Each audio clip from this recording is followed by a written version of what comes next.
Magandang umaga po sa inyong lahat. Handa po ba tayo magpuri sa ating Panginoon ngayong umaga? Sana po. Sana po excited po tayo at baka naman inaantok pa ho tayo. Sana po kalimutan muna natin ang mga gumagambala sa isipan natin. Tandaan po natin na ngayong umaga kasama natin ang Panginoon. Dapat meron po tayong kasiglahan. Dapat po tayong magsaya dahil kapag pinupuri natin siya, nagagalak ang Diyos sa atin. At alam niya yung mga nasa puso natin. Siyempre, maawit tayo para sa Kanya.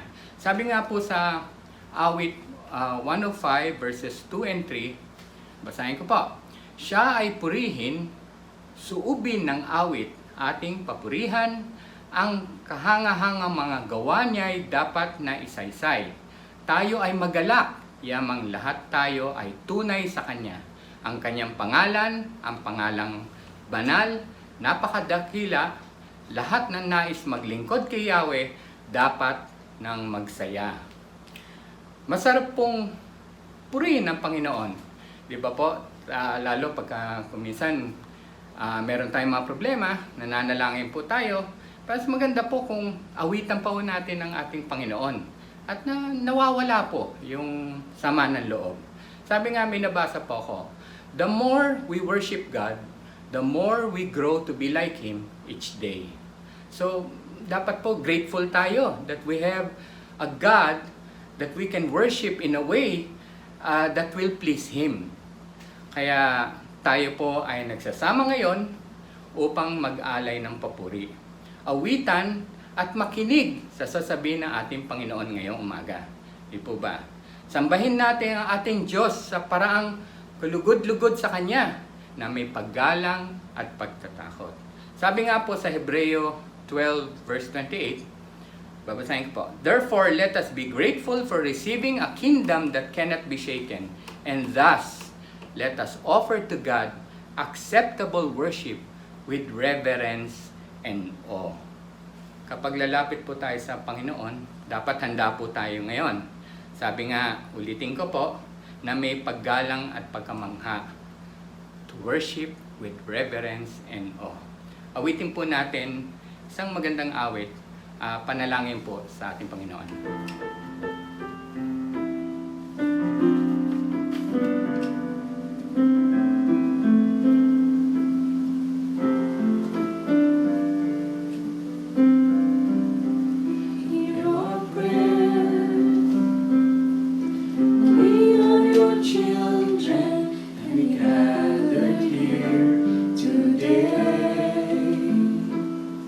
We've gathered here to pray.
natin ating Panginoon.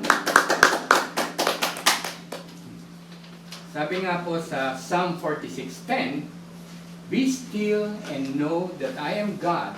I will be exalted among the nations. I will be exalted in the earth." Yung psalm mismo, in-encourage po tayo to magnify and lift our voices together in praising God, exalting His name together, worthy to be praised. Kaya celebrate po natin God's love and goodness with those who share our excitement. Kaya ipagpatuloy po natin ang pupuri sa ating Panginoon. Awitin po natin ang Hallelujah to the Lamb.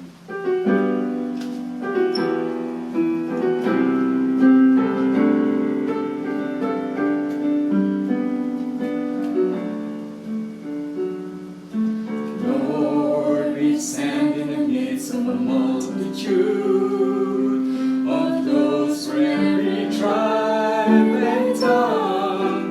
We are your people, redeemed by your blood, rescued from death by your love.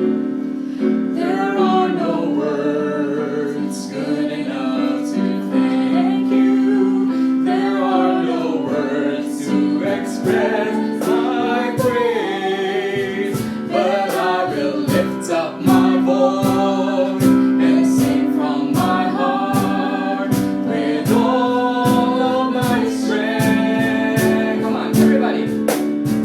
Hallelujah, hallelujah, hallelujah to the Lamb. Hallelujah, hallelujah.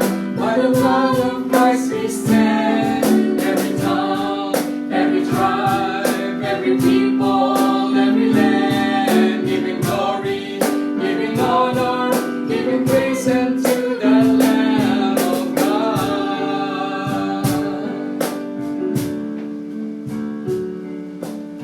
Lord, we stand by grace in your presence, cleansed by the blood of the Lamb. We are your children, called by your name. Humbly we bow when we pray. Release your power to work in us and through us, till we are changed to be more like you. Then all the nations will see your glory revealed and worship you. Hallelujah, hallelujah, hallelujah to the Lamb. Hallelujah, hallelujah. By the blood of Christ we stand. Every tongue, every tribe, every people, every land, giving glory, giving honor, giving praise unto the Lamb of God. Every knee shall bow, every tongue confess that you are Lord of all. Hallelujah, hallelujah, hallelujah to the Lamb. Hallelujah, hallelujah. By the blood of Christ we stand. Every tongue, every tribe, every people, every land, giving glory, giving honor, giving praise unto the Lamb of God. Giving praise unto the Lamb of God. Giving praise unto the Lamb of God. Jesus Christ, Lamb of God.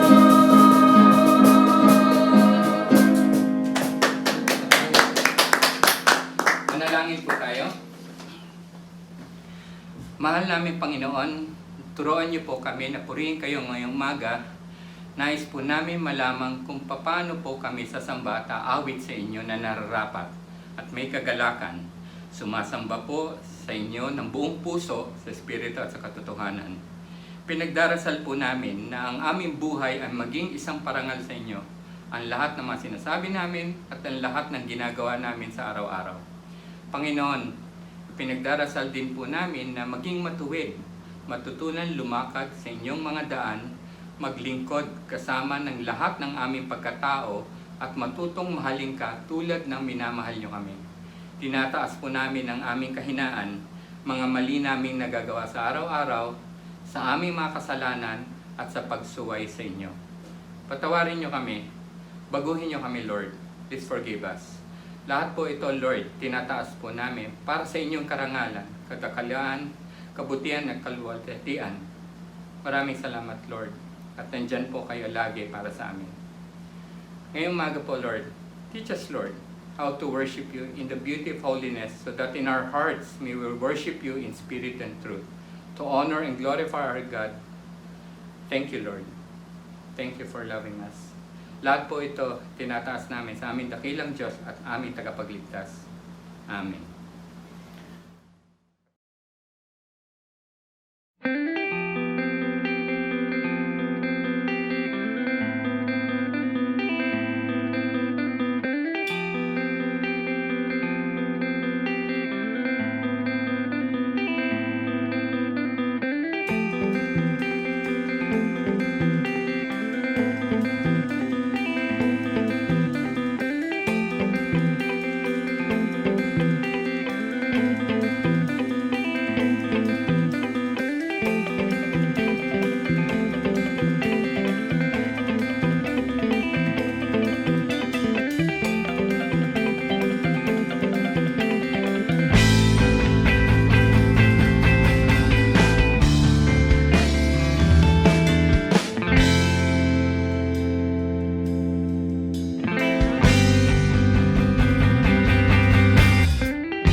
Sinabi po sa Jeremias 33, talatang 3. Ang Diyos ay nagsasalita po. Tumawag ka sa akin at sasagutin kita, at ipahahayag ko sa iyo ang mga kahanga-hanga at mahihiwagang bagay na hindi mo pa alam. Tayo po lumapit sa Kanya na may kakayanang gumawa ng kahanga-hanga at mahihiwagang bagay sa ating buhay. Manalangin po tayo. Panginoon, ng panahon po nila Moses, ito po ang ginawa mo. Kapag araw, ginagabayan sila ng Panginoon sa pamamagitan ng makapal na ulap. At kapag gabi ay ginagabayan sila sa pamamagitan ng naglalagablab na haliging apoy na nagbibigay sa kanila ng liwanag para makapaglakbay sila araw man o gabi. Salamat, Panginoon, na ikaw nag-iingat sa amin kahit may nangyayaring pandemya. Salamat sa protection mo sa bawat isa sa komunidad na kinabibilangan namin, sa mga naghahanap buhay, lumalabas upang magtrabaho hanggang sa pagbalik nila sa bahay. Salamat sa mga trabaho namin, Panginoon, lalo na po na mayroon pong work from home setup. Patuloy po kaming may hanap buhay at mayroong gastusin sa aming pangangailangan. Salamat na binibigyan mo kami ng kalusugan at pinagagaling ang may mga sakit. Binibigyan mo kami ng kapayapaan, kaya't ang aming pong tugon ay pagtitiwala kay Yahweh. Si Yahweh na gumagawa ng kahanga-hangang mga bagay. Panginoon Jesus, nawa ikaw po yung makilala ng aming mga kamag-anak, ng komunidad na ginagalawan namin. Sinabi mo sa 1:14:6, sumagot si Jesus, ako ang daan, ang katotohanan, at ang buhay. Walang makararating sa Ama kung hindi sa pamamagitan ko. Nawa Panginoon, ikaw ang makilalang tagapamagitan at tagapagligtas at Panginoon ng mga taong aming pong binabahagian. Ang salita mo buhay, Panginoon, at ito ay tumatagos sa aming puso. Kaya't humihiling kami, Panginoon, ng kapatawaran sa lahat ng aming mga kasalanan, sa lahat ng aming pagsuway sa iyo, sa lahat ng aming pagduda sa iyong kapangyarihan at sa iyong gabay. Nawa lagi kaming makikinig sa iyo, Panginoon. Nanamnamin namin ang mga oras na aming pong ginugugol dahil kapiling ka namin. Salamat sa pasensya mo, Panginoon. Tunay na ikaw ang makilala bilang tagapagligtas at Panginoon sa mga iba't ibang gawain sa aming mga paglilingkod. Maging ito man ay panambahan, maging ito man ay Bible study, discipleship group, o youth hangout. Nawa ang salita mo, Panginoon, ang manatili sa aming puso. Manatili itong gabay sa aming buhay upang kami ay makatalikod sa aming kasalanan at masunod namin ang iyong kalooban. Ikaw nawa ang maging Lord of Lords and King of Kings sa buhay namin. Maghari ka, Panginoon. Magpasakop kami sa iyo. Tulungan mo, Panginoon, na ang hindi pa nakakakilala ay magbukas ng puso at maranasan nila ang biyaya mo. Maranasan nila ang kapatawaran mo at magkaroon sila ng kaugnayan sa iyo. Salamat, Panginoon, na ibinigay mo sa amin ang banal na Espiritu. Nang malapit ka nang umalis, iwanan na ang mga disipulo, sinabi mo sa Ama, at hihilingin ko sa Ama na nabigyan niya kayo ng isang tagatulong na sa inyo magpakailanman. Siya ang banal na Espiritu na tagapagturo ng katotohanan. Salamat, banal na Espiritu, na ikaw po ang nagpapaunawa sa amin ng iyong ng kalooban ng Diyos. Nagpapaunawa sa iyong salita. Salamat na nililinis mo kami, binabago, hinuhubog, upang kami maging wangis ni Kristo. Salamat na tinutuwid mo kami upang kami maging mabuting patotoo para sa Panginoong Hesus. Salamat na ikaw nagbibigay ng lakas ng loob at karunungan, maging sa aming mga council members na siya magpupulong sa July 19. Sa lahat ng mga manggagawa, sa lahat ng misyonero, sa lahat ng mga nangunguna sa iba't ibang gawain. May sukong namin, Panginoon, sa iyo lahat. O banal na Espiritu, ikaw ang manguna, ikaw ang bibigay ng direksyon sa amin. Kami makinig sa iyo. Salamat, Panginoon, sa mga isinuro mo sa iba't ibang lugar upang mabahagi ang iyong salita. Salamat kay Eva, kay Hilda, kay Lem Castro, kay Chris and Dorothy Gregorio, sa mga pastor ng ABCO na pinadala mo sa Samar at Leyte. Ikaw ang kumikilos, Panginoon, sa buhay nila at sa buhay ng mga taong kanilang nakakasalamuhan. Patuloy mong bigyan sila ng karunungan, lalo na po sa new normal na sitwasyon. Igawad mo sa kanila na ang kanilang paglago at kanilang pagtitiwala ay sa iyo lamang. Ibigay mo, Panginoon, ang probisyon at magkaroon sila ng mga kasama rin sa kanilang gawain. Tunay, Panginoon, na ikaw ang kumikilos sa mga puso ng mga taong kanilang inaawat. Kaya't buksan mo po ang puso nila at maging handa ang mga manggagawa mo, Panginoon, na mabahagi at mag-akay sa iyo, sa kanila.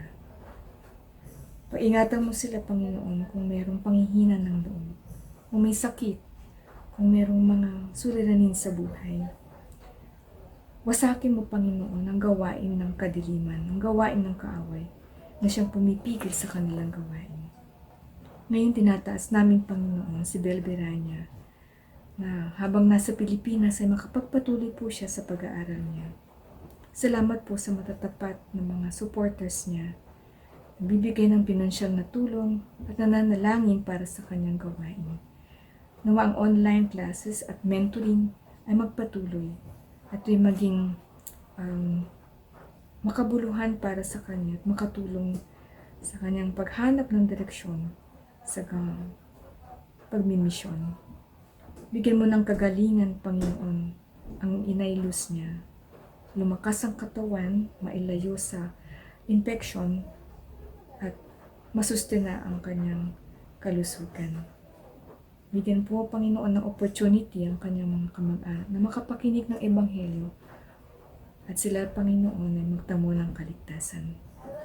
Naalala namin, Panginoon, ang kanyang mga kaibigan sa North Africa. Nawa, Panginoon, ay mapaulit-ulit sa kanilang isipan ang mga salita mo na siyang nabahagi noon ni Belverania.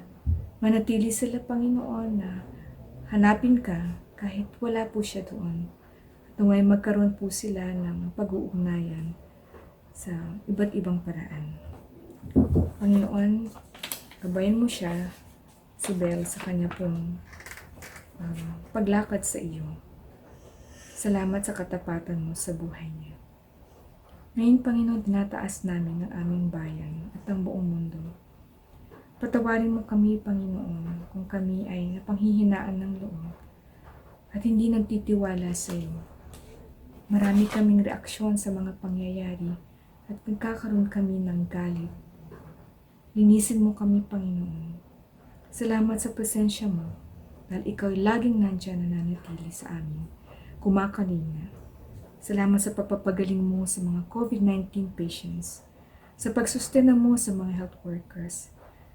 Salamat sa kanilang dedication. Salamat sa mga tumutulong na mga tao, organisasyon, upang tuloy-tuloy po ang suporta sa paglaban sa COVID-19. Hiniling namin, Panginoon, na ang karunungan mo ang mapakinggan ng aming presidente ng mga nagsasakatuparan ng government programs laban sa COVID-19. Naway magkaroon ng mas magandang testing, tracing, mas malawakang pagkilos, Panginoon, upang ma-isolate ang mga may sakit ng COVID-19.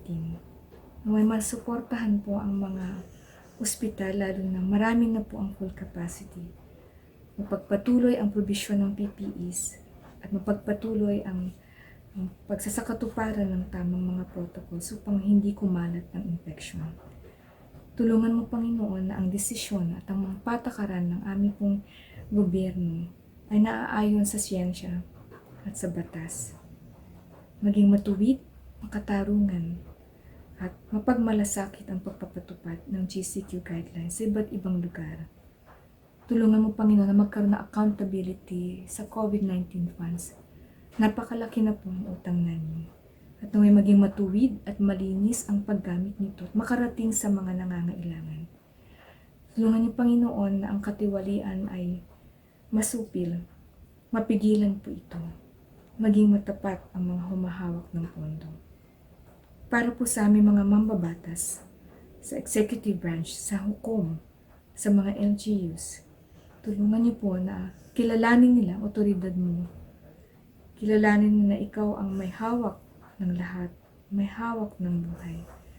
Magkaroon sila, Panginoon, ng katwiran, ng righteousness sa kanilang panunungkulan.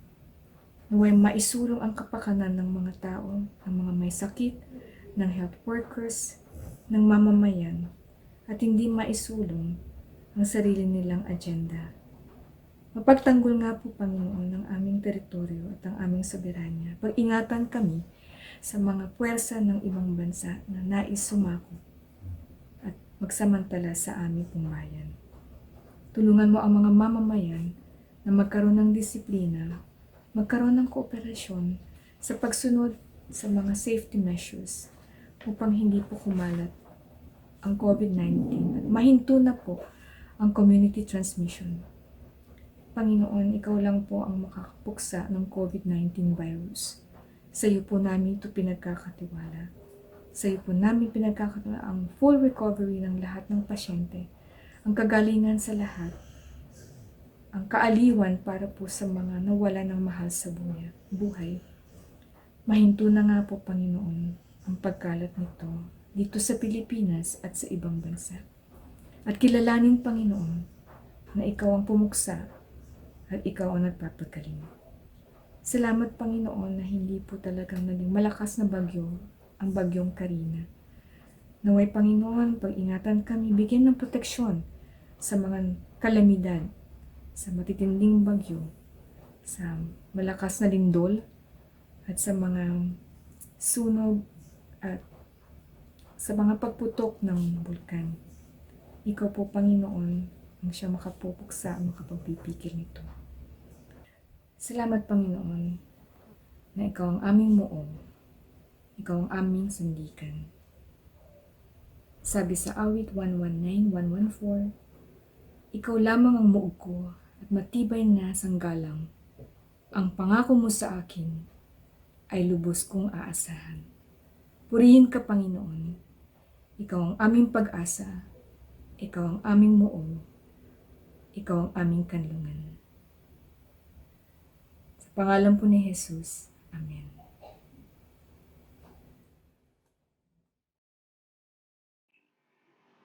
Magandang umaga po sa ating lahat. Sa araw ng panambahang ito, linggo, may binigay po sa ating teksto ang ating Panginoon. Ang teksto po natin ngayon ay ang 1 Pedro 2:18 hanggang 25 po. At atin pong babasahin. Mga alipin, magpasakop kayo sa mga nagmay-ari sa inyo at igalang niyo sila. Hindi lamang ang mababait, kundi ang malulupit, sapagkat kapuri-puri ang nagtitiis ng parusa kahit walang kasalanan, bilang pagsang-ayon sa kalooban ng Diyos. Maipagmamalaki ba ang magtiis ng parusa kung ito ay dahil sa paggawa ng sama? Hindi. Ngunit kung magtiis kayo ng hirap sa kabila ng paggawa niyo ng mabuti, pagpapalain kayo ng Diyos. Ang pagtitiis ng hirap ay bahagi ng pagkatawag sa inyo ng Diyos. Sapagkat nang si Kristo ay magtiis para sa inyo, binigyan niya kayo ng isang halimbawang dapat tularan. Hindi siya gumawa ng masama ng anumang kasalanan o nagsinungaling kailanman. Nang siya'y insultuhin, hindi siya gumanti. Nang siya'y pahirapan, hindi siya nagbanta. Sa halip, ipinaubaya niya ang lahat sa Diyos na makatarungan kung humatol. Sa kanyang pagkamatay sa krus, pinasan niya ang bigat ng ating mga kasalanan upang tayo'y mamatay na sa kasalanan at mamuhay ayon sa kalooban ng Diyos. Kayo'y pinagaling na sa pamamagitan ng kanyang mga sugat, sapagkat kayo ay tulad ng mga tupang naliligaw. Ngunit ngayon kayo'y nanumbalik na upang sumunod sa pastol at tagapangalaga ng inyong mga kaluluwa. Ang paksa po natin, pagharap sa mga nagpapahirap. Ang tema, ang pagharap sa mga nagpapahirap ay bahagi ng pagkatawag sa atin ng Diyos. Manalangin po muna tayo. Aming Ama, salamat sa umagang ito. Muli na kami makakanambahan at makapakinig ng iyong salita. Nawa po, Panginoon, gamitin niyo po ang inyong lingkod. Tago niyo po ako sa inyong likuran at kailangan po ang makita at matinig nila, Panginoon. In Jesus' name, Amen. Basahin po muna natin ang paano ginawa ang sulat ng ating 1 Pedro. Ito po. Ang unang sulat ni Pedro ay para sa mga Kristiyan na tinawag ng sumulat bilang mga pinili ng Diyos. Sila yung mga napatpat sa iba't ibang lugar sa part ng Asia Minor. Sinulat ito para encourage ang mga makakabasa sa gitna ng pagharap sa paghihirap at pagsasuffer. Dahil sa faith nila, pinapaalala ng sumulat sa mga makakabasa ng magandang balita tungkol kay Jesus Christ, na ang pagkamatay niya, muling pagkabuhay, at ang pangakong pagbabalik ay nagbibigay sa kanila ng pag-asa. Dahil dito, kailangan nilang tiisin ang paghihirap nila kasi tiwala silang test lang ito sa pagiging totoo nila, sa faith nila. At pagkatapos, matatanggap nila ang reward sa araw na ipapakita si Jesus Christ. kasama kasama ng pag-i-encourage ng sumulat sa mga makakabasa sa panahon ng paghihirap. Sinabihan niya rin sila ng mamuhay bilang mga totoong follower ni Christ. Bilang follower po tayo ni Christ. Marami sa mga Kristiyano sa kapanahon ni Apostol Pedro ay mga alipin. Ang mga alipin noong panahon na yaon ay pag-aari ng kanilang mga amo at wala silang mga karapatan. Tayo rin, bago natin tanggapin si Jesus sa buhay natin bilang tagapagligtas at Panginoon, ay mga alipin din tayo ng kasalanan. Pag-aari tayo ng kasalanan, pero napalaya tayo sa tanikala ng kasalanan nang tanggapin natin si Jesus sa ating buhay. Ang verse 18:25 ng unang Pedro 2 ay para rin sa atin. Dahil lahat naman tayo ay may mga mas nakatataas sa atin. Sino po ba sa atin ang wala? Maski ang mga may-ari ng malalaking kumpanya ay may pinananagutang mas nakatataas sa kanila. At sa bandang huli, ang lahat ay mananagot sa Diyos. Mga kapatid. Magagamit natin ang verse 18 ng unang Pedro 2 sa gabay ng pakikitungo natin sa mga pinaglilingkuran natin at bilang mga lingkod ng Diyos.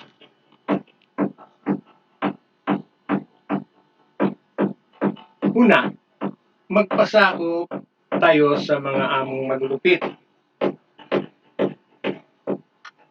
Sabi nga po, mga alipin, magpasakop kayo sa mga nagmamay-ari sa inyo at igalang niyo sila, hindi lamang ang mababait, kundi pati ang malulupit. Ang sabi po dito sa verse ay ang magpasakop tayo sa mga boss natin ay igalang natin sila. Kapag naghahanap tayo ng trabaho, kadalasan hinahanap natin ay ang mabait na boss o amo. Nangyayari yan, maaaring isipin natin yung mga mabubuti at may hinahon na amo lamang ang nais nating paglingkuran o pagsilbihan. At ipinapanalangin pa natin na Lord, kung maaari, yung lamang mabait at may hinahon na lang kung ang aming maging mapaglingkuran. Dahil alam natin na pag mabait at may hinahon ng amo ay makatao at mabuti. Hindi mahirap silang paglingkuran o pakisamahan. Kaya may katiyakan na masunod natin ang inuutos ni Apostol Pedro. Dahil komportable tayo, kumpinyente, hindi ka makakaranas ng kagaspangan ng pag-uugali. Kapagsikan, kalupitan nito. Pero maaaring may mga sitwasyon din na pag mabuti at mahinahon naman ang mga amo, ay maaari din tayong mag-abuso o magmalabis, lumaki ulo. Hindi tayo madisiplina sa kung ano ang ating pagkakamali. At paulit-ulit na ating magawa hanggang maapektuhan na ang ating paglilingkod sa kanila o mawala ang respeto. Pero kadalasan sa paghahanap ng trabaho, hindi naman natin alam kung ano ang ugali ng magiging amo natin o boss. Meron din namang mga kaso sa una lamang mabait ang amo. Sa katagalan ay lumalabas na ang totoong ugali na malupit pala sila. Tulad po ng ako po ay nag-family driver taong 1985. Sa una, ang aking boss ay talagang bait, talagang makakupang ka, mapapanatag ka.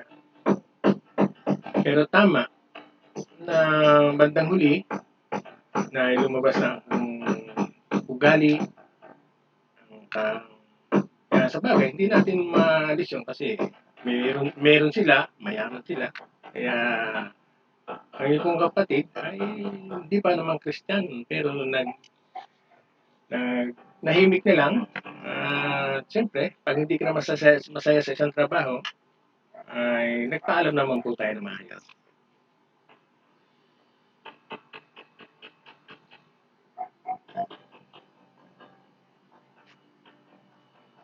Sa katagal, lumalabas na ang totoong ugali ng malulupit na ito, na amo. Kaya binanggit din po ni Apostol Pedro, magpasakop din tayo maging sa mga bagsik at malulupit na amo ng may buong paggalang. Ano po ba ang halimbawa ng mga pwede nating maranasan na kalupitan o mga abuso ng ating mga pinaglilingkuran? Pwedeng ang amo ay malupit sa oras. Madalas ito sa family driver. Mahigit sa 8 oras kadalasan ng serbisyo nila. Kung minsan, alanganing mga oras kailangan magmaneho, magpag-drive sila. O pati weekday kasama sa serbisyo. O kaya mahilig magpa-overtime si boss pero wala namang dagdag sweldo. Ni wala pang pangmerienda man lamang. Pwede ang amo ay perfectionist, laging nagmamasid sa iyong pagkakamali. Madalas ito sa kasambahay at wala ring limit sa oras. Pwede ang amo ay mapagmura, masakit magsalita. Pwede ang amo ay matapobre at mapanglait. Pwede ang amo ay hindi tamang magpasahod at mapagsamantala. Nang ako po ay nasa Saudi, unang sabak namin sa trabaho. Hindi pa po tayo Kristiyano noon. Ano ang damdamin at kaisipang puno? May damdamin po tayo. Noong time na yun, nung ako'y nasa Saudi, may damdamin po ako na nasasaktan. Pero bilang ikaw ay nandun sa Saudi, ay talagang susunod ka. Ikaw ay isang dayuhan. O ikaw ay isang nagtatrabaho doon. Ang una pong linggo po sa Saudi, na ako po'y dumating doon, ay sa US Embassy po ako na-assign. Ang amin po kasi hinahawakan noon ay mga maintenance. Ayun po, sa amin pong paglilinis doon, dahil doon po kami muna sinabak dahil sa probinsya po kami ma-assign. Nandun po yung may time na may fountain po doon na malamig na tubig. At nung time na kami iinom, ay pinagalitan kami ng diplomat ng US na nakatira doon. Residency po kasi yun eh. At nagtiis na lang po kami sa Giripo na mainit. Kasi nasa Saudi po tayo nga kasi mainit doon. Talagang mainit yung dumadali na tubig. Pero sa ako naman ay nakaraos din naman. Pero merong lang nasabi sa sarili na ano ba itong mga ito? Iinom ka lang naman parang pinagdadamot ka. Pero hindi naman tayo nag-isip ng kahit di pa tayo Kristiyano, hindi naman ako nag-isip ng kundi nasaktan lang po tayo. Kung paano tatanggapin yon nang hindi tayo makagawa ng pagkakasala.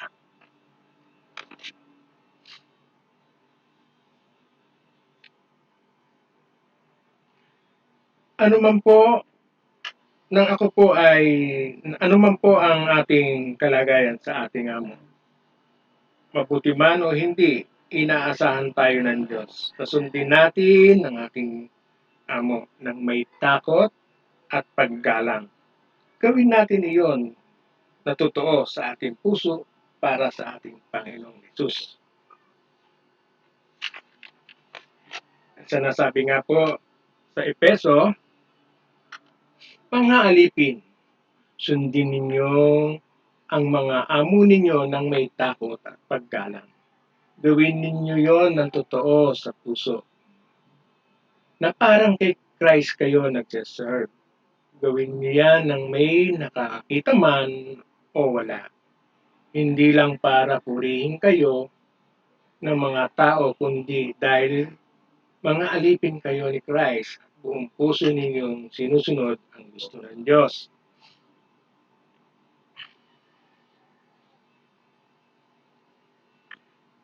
Pero klaruhin po natin na kung nakakaranas man tayo ng paghihirap sa trabaho, dapat hindi ito bunga ng kasalanan. Kasi kung meron tayong kasalanan, baka naman yung paghihirap ay bunga o kaparusahan ng ating kasalanan. Kung may tinatapos na trabaho, pero sa oras ng trabaho nagbubulakbol ang ating mga isip dahil sa Messenger o Facebook o kung ano-ano mang computer game. Hindi pagmamalupit sa bahagi ng amo natin kung sasabihin tayong babawasan ng sweldo o kailangang mag-make up sa oras. Yun nga po, nasa atin na eh. Kung hindi ka tapat sa iyong trabaho at nahuli ka ng iyong amo, ay hindi nila kasalanan yan at hindi bahagi ng pagmamalupit yun. Kundi tayo ang malupit, ninanakaw natin ang oras ng ating pinaglilingkuran. Gaya po ng ako po ay nagpapaalam kay Ate Oxy, dahil si Ate Oxy nga pala ay head namin sa microbiology diyan po sa UP. Siya po, pag ikay nagpaalam sa kanya,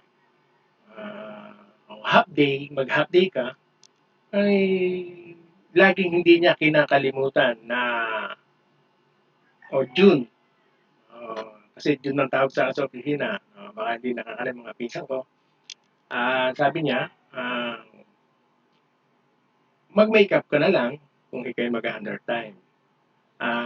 Naman ay nakakabuti sa akin dahil meron akong naipapalit na oras sa mga nagamit ko. Kasi may biglaang mga kailangang lakarin, kaya nakakatulong po. Hindi yun ay pagmamahal ng isang amo na upang tayo makapaglingkod ng tapat. Kaya po, sabi nga rin po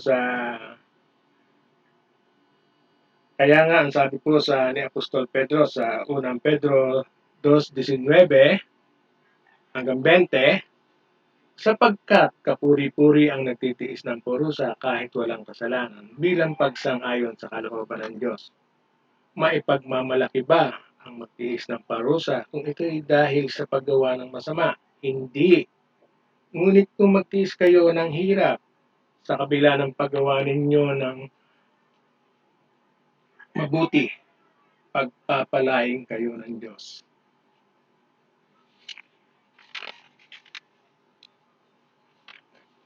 Pagpapalain tayo po ng Lord. Ninyo, napakabuti. Gumawa ng mabuti ay pagpapalain niya. Kaya, ito po. Bakit iniutos na maging sa mabaksik at malupit na amo ay kailangan nating magpasakop ng may buong paggalang? Ang unang kadahilanan po ay dahil ito ay kapuri-puri at pagsang-ayon sa kalooban ng Diyos. Ang pagtitiis daw po sa hirap sa kabila ng paggawa ng mabuti ay pagpapalain ng Diyos o ibe-bless ka ni Lord. Ang hirap naman pong tanggapin. Ito ano po. na ang pagtitiis daw po sa hirap sa kabila ng paggawa ng mabuti ay kalooban ng Diyos. Mga kapatid, kung dumadanas man tayo ng kaparusahan, kahit wala tayong kasalanan, tayo ay magalak sapagkat ito'y kapuri-puri sa ating banal at dakilang Diyos. Dahil tayo ay may pagpapasakop sa kanyang kalooban, kagaya ng ating Panginoong Hesukristo. Ay sumunod sa kalooban ng Diyos. May mga pagkakataon na pinahintulutan ng ating banal na Diyos na maranasan natin ang pagtitiis ng parusa kahit wala tayong kasalanan. Maaring sa kaisipan at katuwiran ng tao, teka, ba't ako magtitiis ng parusang hindi ko naman ginawa? Wala akong kasalanan. Ipaglalaban natin ang ating katwiran. Subalit alalahanin natin, binigyan tayo ng Diyos ng karunungan at tinatakan niya tayo ng kanyang banal na Espiritu upang tulungan tayo at magabayan na ating mapagtagumpayan ang mga pagsubok sa atin na mga Kristiyano. Mabanggit ko lamang po, ang like sa ating gobyerno, sa ating Pangulo, na itinalaga ng Diyos na huwag natin silang husgahan o isihin kasi bilang pagtalaga sa Diyos, kung tayo sasang-ayon pa sa mga makakadagdag ng sitwasyon na makakagulo, ay pagpasa Diyos na lang po natin. Kasi nga, ay talagang nasa sinasabi rin po ng ating Panginoon na ang mga emperador, mga gobernador na itinalaga ng Diyos ay dapat ating sundin. Huwag na tayong kumontra. Sabihin natin malulupit, hindi magandang manalita, pero inilagay sila ng Diyos diyan eh. Ang tungkulin natin bilang mga Kristiyano ay pasakop tayo. Bigay respeto. Yun ang gusto ng Diyos. Kaya ako lang po nabanggit. Kaya mga kapatid, sunod lang, pasakop. Bigyan natin ng respeto. Dahil nandito po tayo sa sistema na nasa pandemic tayo. Na huwag na nating dagdagan pa ang problema natin.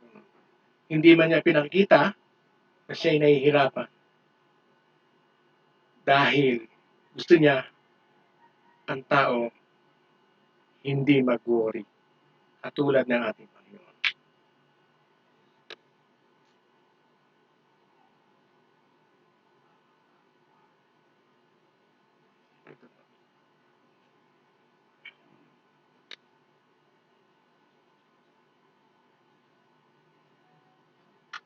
Bakit ito pinahihintulutan ng Diyos?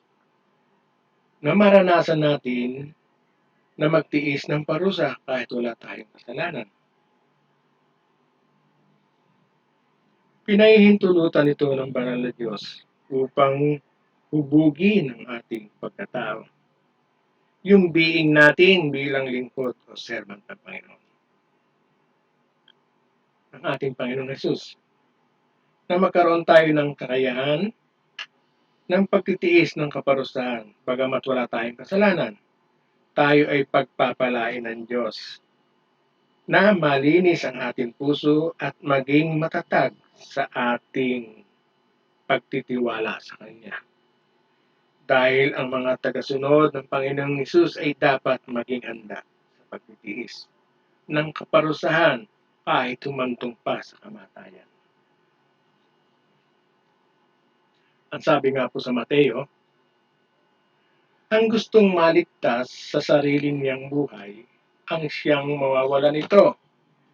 Pero kung mawawala ang buhay niya o tayo, alang-alang sa akin, sa kanya, maliligtas niya ito.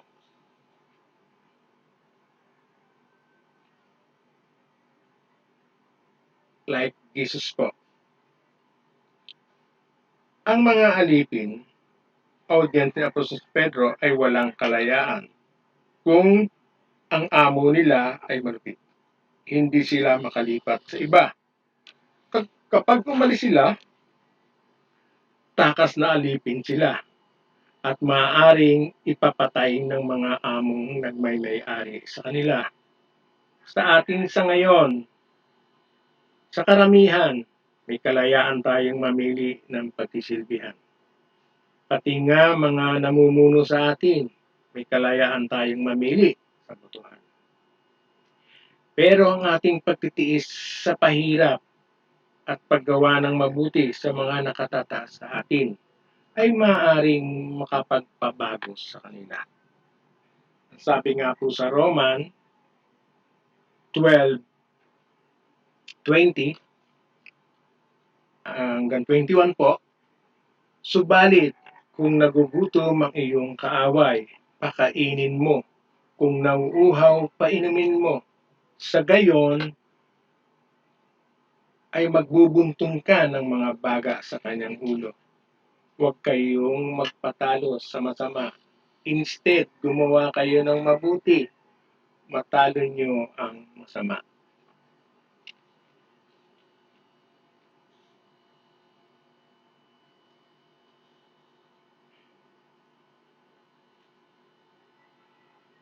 Ano po ba ang ibig sabihin ng pagbubunto ng baga sa ulo? Na nagpapahirap sa atin. Ang ibig sabihin po nito, ang mga mabuting ginagawa natin ay magdadala ng hiya sa nagpapahirap sa atin. At hiyang ito ay maaaring magdala sa kanya sa pagkilala sa ating Panginoong Jesucristo na ating model sa pagharap sa paghihirap. I-share ko lang naman po. Itong sinasabing huwag tayong patalo sa masama. Instead, gumawa kayo ng mabuti para matalo nyo ang masama. Meron po akong kasamaan sa hanap buhay kasi po tayo ay nagtatricycle na ang akin pong sideline sa gabi. Meron po akong kasamahan na siya ay matagal na roon. Kumbaga mga nauna, tinatawag na pioneer. Ay bilang ang inyo pong lingkod ay nung panahon na yun ay Pisyales, may time na nagpaparinig siya ng mga hindi magaganda. Talagang hinahamon ng pagkalalaki mo. Yun po ang mga parating. Siyempre, may mga opisyalis tayo, may mga rules tayo na dapat ipatupad. Sabi raw kung sino-sino pa yung mga bago, siya pang naghahari-harian. Yun naman ay part ng disiplina. Inalis po kasi namin yung mga pila po yan, nasa likod kukuha ng pasahero. Inalis po namin yan, ang kaparusahan po noon ay suspende. Ayun po, naging po yun. Naging hindi maganda ang dating sa kanya. Pero sa akin, sa amin mga opisyalis, ay maganda yun. Dahil yun ay part ng pagdidisiplina, part ng tunay na kasama sa hanap buhay. Ayun po, hindi nagtagal, ay nagkasakit ang taong ito. Ah, sa kanyang ugali, karamihan sa aming mga miyembro, hindi siya binabati, hindi siya pinapansin. Isang araw, nilapitan ko siya dahil nga may sakit siya. Ah, may cancer po siya. Ah, ang hindi ko lang ho talaga natanggap sa mga kasama ko, yung kung mabuti sa kanya yan, hindi maganda ugali yan, masamang tao yan. Pero bilang ako ay nakakilala na kay Kristo at sumusunod sa utos niya na magbahagi ng kanyang salita, nilapitan ko ang taong ito at kinumusta. At sa kumustahan na yun, nagkwento siya, yun nga po. At hindi ko po siya nakausap ng gusto, pero sinabi ko sa kanya, Ruben, gusto mo po bang ipanalangin kita? At ayun po, ay may pasahero na po tayo nun, kaya nakaalis tayo. Pero umuo siya. Kaya nung pagbabalik kong muli, nasa kanyang motor nakahiga kasi mainit ang panahon, doon siya natutulog kasi presko. At muli, nilapitan ko siya, Ruben, nandito po ako. Gusto po, ipanalangin ko kayo. Ayun, pinalangin ko siya.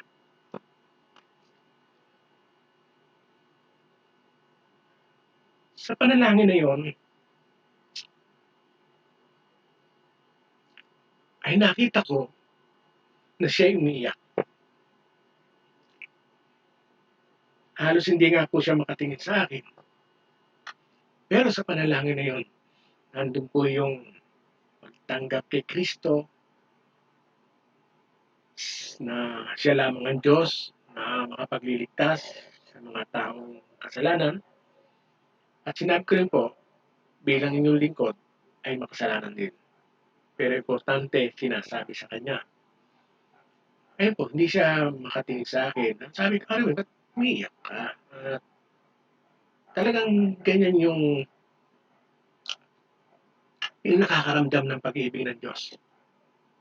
Ayun po, at sa sumabay po sa aking panalangin hanggang sa tinanggap niya ang Panginoon. Pero talagang napakabuti ng Diyos. Mm. Dahil after nun, parang sumigla siya at natapos po yung panalangin na yan hanggang sa nagpasada na naman po tayo. At mga ikatlong araw, kinumusta ko po ulit siya. At biruin nyo inaalok niya ako ng pagkain. Dati hindi niya po ginagawa yun. At yung mga kasama namin nagugulat, pati sila inaalok. Dahil hindi ko po siya pinakita ng masama, kabutihan, na nakapagligtas sa kanya. One week, namatay po si Carmen. Masaya po tayo dahil inaantay lang po siya ng Diyos. Siya ay lumapit sa kanya. Napakabuti po. Kung makukuha natin yung respetong ibinibigay natin sa kanila. Kahit sila ay malupit, masama. Pakita mo, yan ang gusto ng Diyos.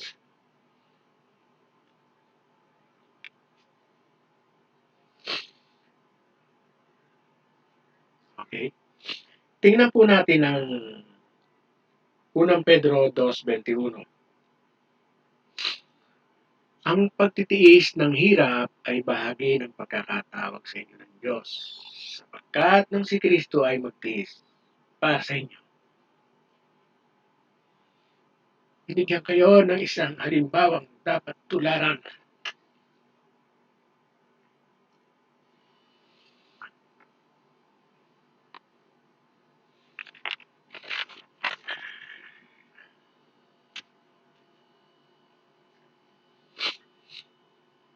Dapat tularan. Sinasabi po ni Apostol Pedro na bahagi daw po ng paghihirap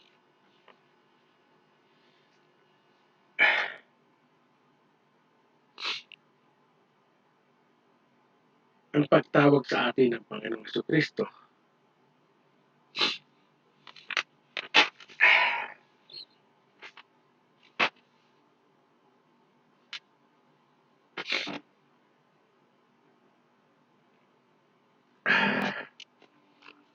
Sabi nga po,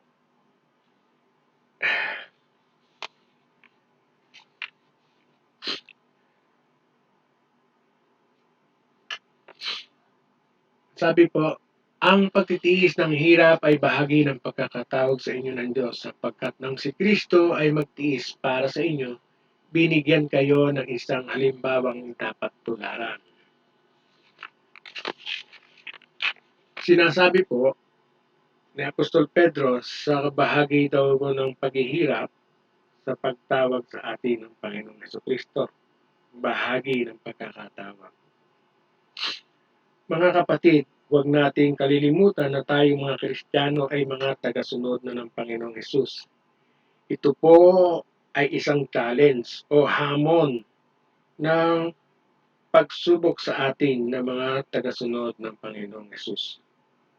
Kung paano natin haharapin ang pagtitiis upang maging bahagi tayo sa mga pagtitiis na naranasan ng ating Panginoong Hesus. Hindi man literal na kalagayan ng ating maranasan ng kalupitan at karahasan na naranasan ng ating Panginoong Hesus, kundi sa ating kapighatian habang nakakaranas tayo ng kalupitan o kabagsikan ng ating amo. Dahil kung ang Panginoong Hesus ay dumadanas ng kalupitan at kabagsikan ng tao at parusahan sa hindi kasalanan, ito ay maaari nating maranasan bilang tagasunod ng Panginoong Hesus. Nataglay ang kahandaan ng pagtitiis. Mga kapatid, tayo ay tinawag bilang alipin ng Panginoong Hesus. Sinasabi nga po sa 1 Korinto 7:22. Ang isang alipin noon nung tawagin ng Panginoon ay malaya na dahil sa Panginoon. Gayon din naman, ang taong malaya nang siya'y tawagin ni Kristo ay naging alipin na ni Kristo. Bilang tayo ay alipin na ng Panginoong Hesus, inaasahan po tayo ng Panginoong Hesus na tayo ay makikibahagi sa kanyang paghihirap, pagtitiis. Kaya kung meron man tayong boss, amo, o pinaglilingkuran na malulupit at mababagsik, nararapat na makita sa atin tagasunod tayo ng Panginoong Hesus. Ang halimbawa ng kapuri-puring asal sa harap ng Diyos na may pagpapasakop at paggalang sa ating amo, bossing, ang makita na sumasalamin sa ating mga karakter ng halimbawa ng Panginoong Hesus. Hindi lamang sa ating kinikilos, sa ating pananalita, kundi ang katapatan sa ating mga tungkulin na mapaglingkuran ang ating amo, malulupit at mabagsik ng may pagpapasakop at paggalang na may pagtitiis. Hindi tayo sa tao naglilingkod at nagpapasakop kundi sa Diyos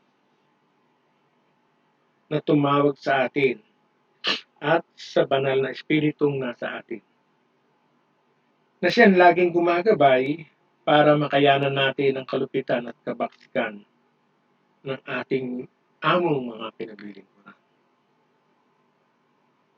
Huwag po tayong mag-aalinlangan sundin o gawin ang itinuturo sa atin, na maging sino pa man ang ating amo, tayo ay magpasakop.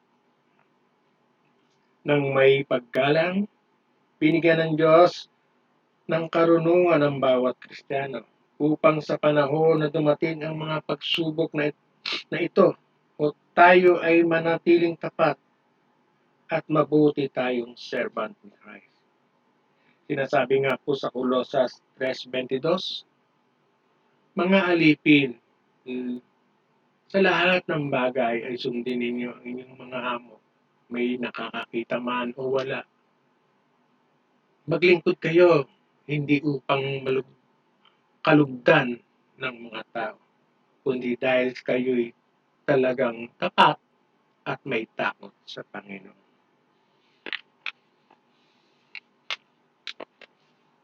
Kaya po, maging tapat lang tayo. May nakakita man o wala. Gawin natin yung ating trabaho sa ating mga pinaglilingkuran. Kung nakakaranas tayo ng hindi maganda, tuloy ang trabaho. Ginagawa mo yung trabaho ngayon dahil sa Panginoon. Hindi sa tao, hindi sa ating boss. Hindi ang makita sa atin ang kabutihan ng Diyos. Papunta po tayo sa pangalawa nating subpoint, punto. Binigyan niya kayo o tayo ng isang halimbawang dapat tularan.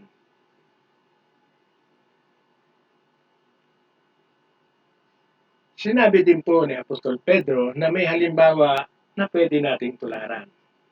Basahin po natin. Ang pagtitiis ng hirap ay bahagi ng pagkatawag sa inyo ng Diyos. Sapagkat ang si Kristo ay magtiis para sa inyo, binigyan niya kayo ng isang halimbawang dapat tularan. Na walang iba kundi si Jesus Christ. Ano ang halimbawang ito? Basahin po natin sa verse 22 hanggang 25. Hindi siya gumawa ng anumang kasalanan o nagsinungaling kailanman.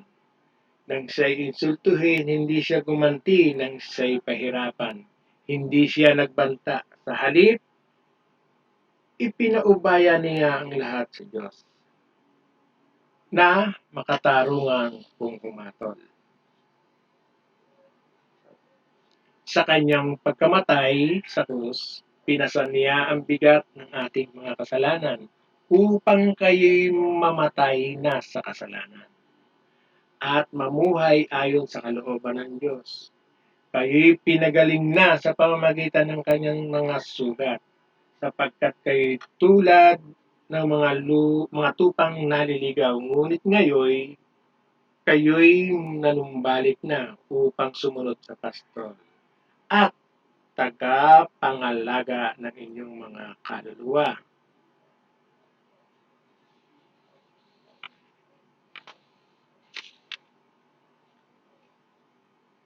Kung tayo ay pinahihirapan, nagsisinungaling ba tayo para makalusot? Inuulit ko po ulit. Kung tayo ay pinahihirapan, nagsisinungaling ba tayo para o upang makalusot lang tayo?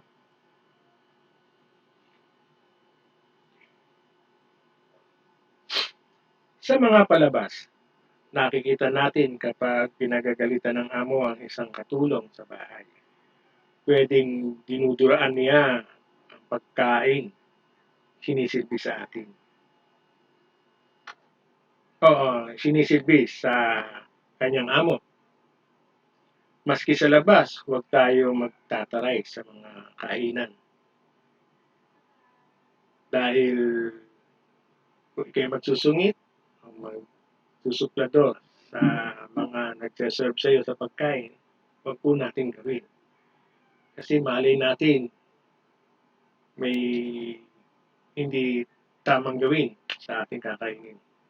Kaya huwag magtaray.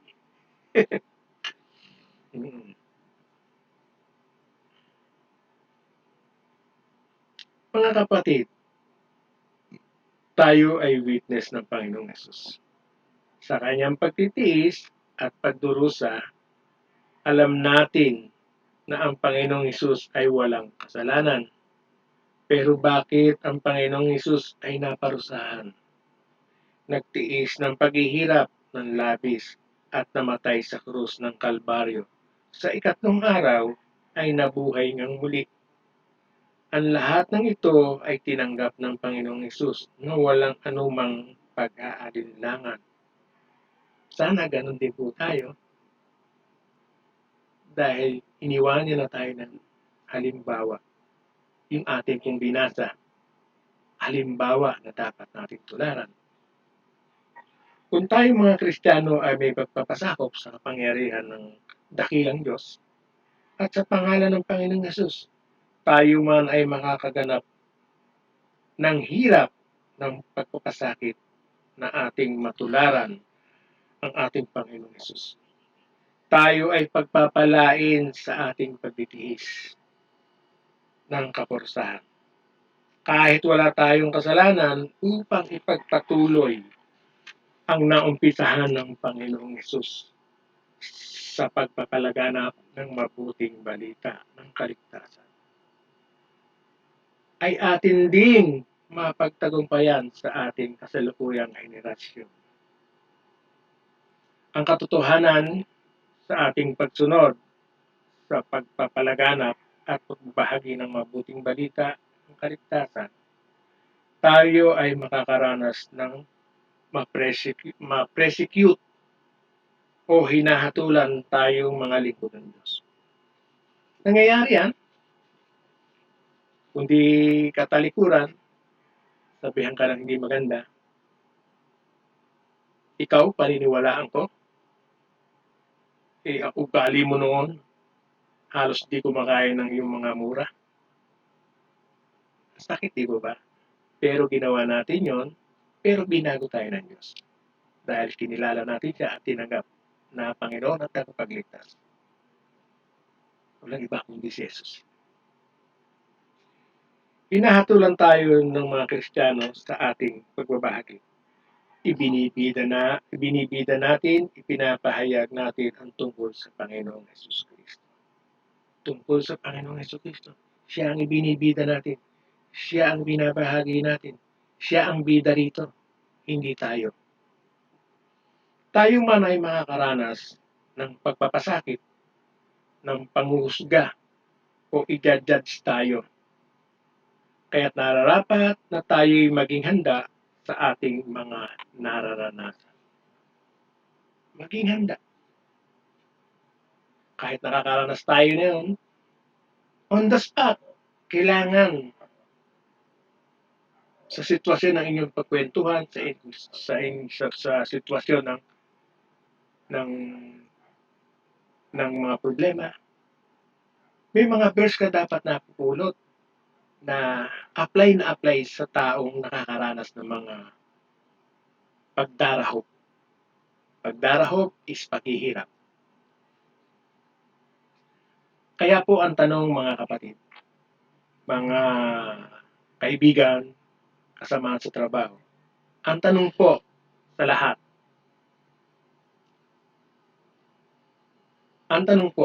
handa ba tayo na matularan ang pagtitiis ng Panginoong Hesus?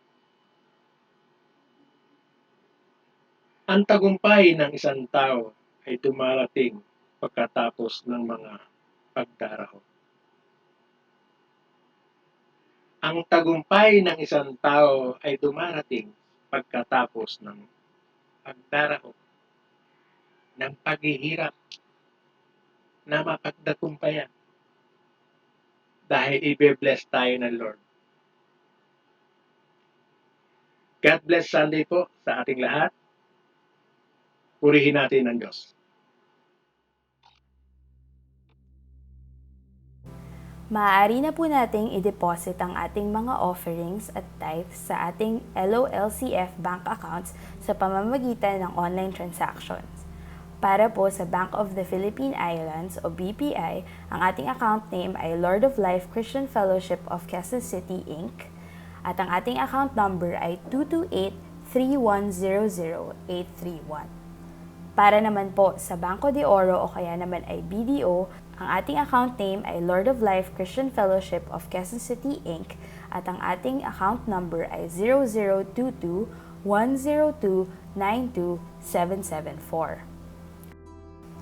For offerings with specific purpose, maaari po nating i-email ang kopya ng ating deposit slip o kaya naman ay screenshot ng ating transaction at ilagay kung para saan ito sa email bago isend sa lordoflifecf@yahoo.com. Magkakaroon po tayong muli ng online worship service sa susunod na linggo ng 9 o'clock ng umaga dito po sa ating official Facebook page, facebook.com/lolcfofficial. Maligayang kaarawan po sa mga sumusunod.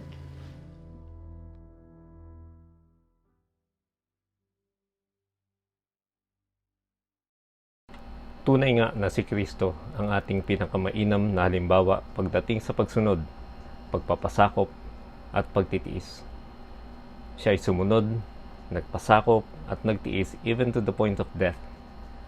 Subalit ang ginawa niyang ito ay hindi lang po nagsilbing halimbawa, kundi ito rin ay nagdulot ng ating kaligtasan. Ang kanyang pagpapasakop at perfect obedience ay para sa ating righteousness at ang kanyang perfect record ay ipinasa niya sa atin. At yung kanyang pagtitiis ng hirap at pagkamatay ay para sa ating justification o pagpapawalang sala dahil tiniis at pinagdusahan niya ang parusang nararapat sa atin. Dahil sa ginawang ito ng ating Panginoon, nawa ay magpasakop tayong lahat sa Kanya at sumunod sa Kanyang salita ng may kagalakan at nang sa ganon ay mahikayat natin kay Kristo sa pamamagitan ng ating mabuting pamumuhay ang mga taong babahaginan natin ng magandang balita. Kaya tanggapin po natin ang salita ng pagpapala mula sa ating Panginoon from 1 Peter 5 verses 10 to 11. Pagkatapos ninyong magtiis sa loob ng maiksing panahon, nawa ang Diyos na siyang pinanggagalingan ng lahat ng pagpapala ang siyang magbigay sa inyo ng kaganapan, katatagan at lakas ng loob at isang pundasyong di matitinag. Siya ang tumawag sa inyo upang makibahagi kayo sa kanyang walang hanggang kaluwalhatian kasama ni Kristo. Sa kanya ang kapangyarihan magpakailanman. Amen. Yan po, inaanyayaan po ulit tayo na manalangin po tayo para sa ating Panginoon. Thank you, Lord, for choosing us, loving us unconditionally, despite our flaws, despite our sins, and despite all the ways, you still forgive us, and you still love us, Lord. A greater love this world has never seen. Thank you, Lord. Still, you remind us who you are and who we are. Thank you, Lord. We love you very much. In Jesus' name, Amen. Pagpatuloy po natin, ubitin, at para sa huling awit, thank you for loving me.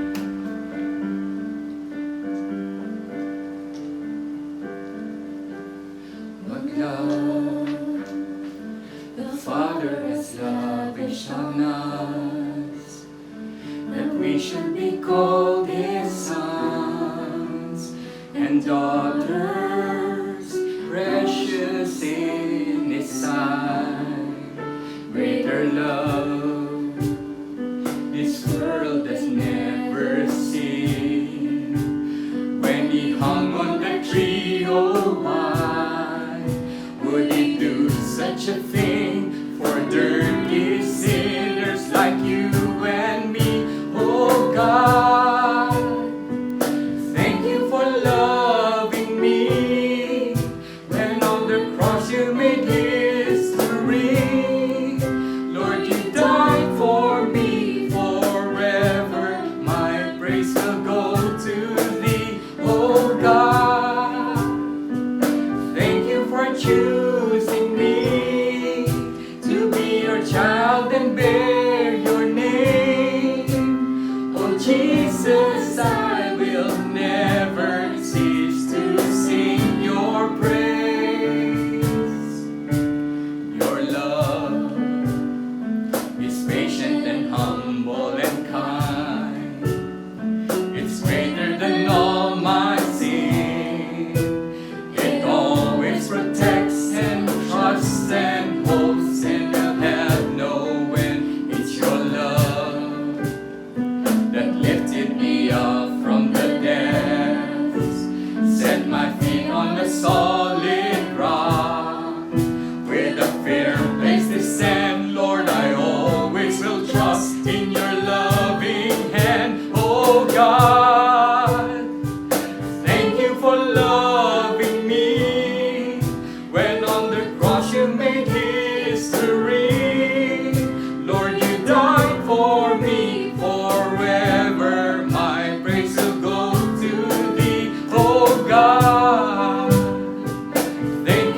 choosing me to be your child and bear your name. Oh Jesus, I will never cease to sing your praise. How wide, how long, how high, how deep, how endless is your love for me. How wide, how long, how high, how deep, how endless is your love for me. How wide, how long, how high, how deep, how endless is your love for me. How wide, how long, how high, how deep, how endless is your love for me. Oh God, thank you for loving me. When on the cross you made history. Lord, you died for me forever. My praise will go to thee. Oh God, thank you for choosing me to be your child and bear your name. Oh Jesus, I will never cease to sing your praise. Thank you for loving me. Thank you for loving me. Thank you for loving me.